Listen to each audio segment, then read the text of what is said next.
तो यहाँ भाषण करना बहुत अजीब बात लगेगी, लेकिन अब इस जगह पे खड़ा कर दिया हूँ तो कुछ ना कुछ तो कह के मुझे पिंड छुटाना है। और वो मैं निवेदन ये करना चाहता हूँ कि आप मुझे बधाई दे रहे हैं गवर्नर होने की, और मैं पहले दिन से इस बात से दुखी हूँ कि मैं गवर्नर होने लायक आदमी नहीं।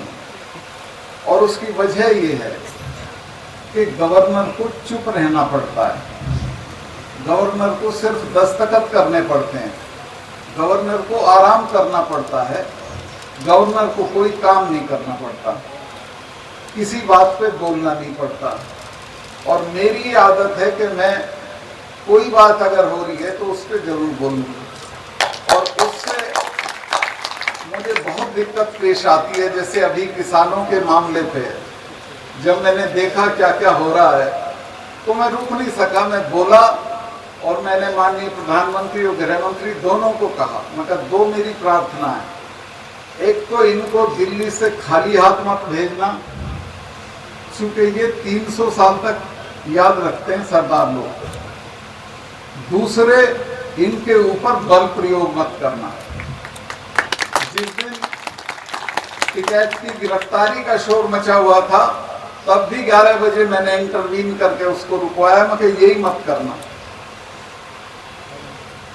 तो उसका मुझे नुकसान भी होता है। बहुत से लोग समझाते हैं चुप रहो तो ये और बन जाओगे, वो और बन जाओगे। मैंने कहा मुझे जो बनना था मैं बन लिया, और जो करना था वो मैं कश्मीर में करके आ गया। इसके आगे कोई काम नहीं आता। किसानों के बहुत से सवाल ऐसे हैं जो हल होने चाहिए, तो मैं अभी भी इस कोशिश में हूं कि किसी तरह ये मसला हल हो। मैं कोई लंबी चौड़ी तकरीर करने के लिए नहीं आया हूं, सिर्फ इतना कहना चाहता हूं कि 2-3 बातें मैं स्पष्ट कर दूं। एक तो गवर्नर सिफारिश के लिए नहीं होता, उसको मना है प्रधानमंत्री की तरफ से सिफारिश मत करना। कई बार लोग नाराज हो जाते हैं, मगर नहीं, एमपी करेगा या एमएलए करेगा, गवर्नर इस काम के नहीं होते।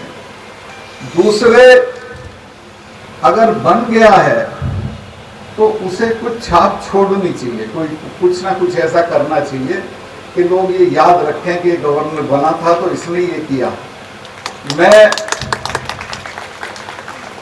आपको यकीन दिलाता हूं कि किसानों वाले मामले में जितनी दूर तक जाना पड़ेगा मैं उतनी दूर तक जाऊंगा।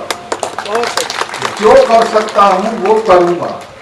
और वो इसलिए नहीं कि कोई किसानों पे एहसान है, वो इसलिए कि मैं तो मेरे पिताजी का देहांत हो गया था, 2 साल का था। मैं खुद अपना चारा काट के लाता था, खुद घर पे आके उसे काटता था, खुद खेती दिखवाता था। मुझे किसान की तकलीफ का मालूम है, और मुझे पूरी जो किसानों की इकोनॉमिक्स है उसका भी मालूम है। किसान बहुत बुरे हाल में है इस देश में।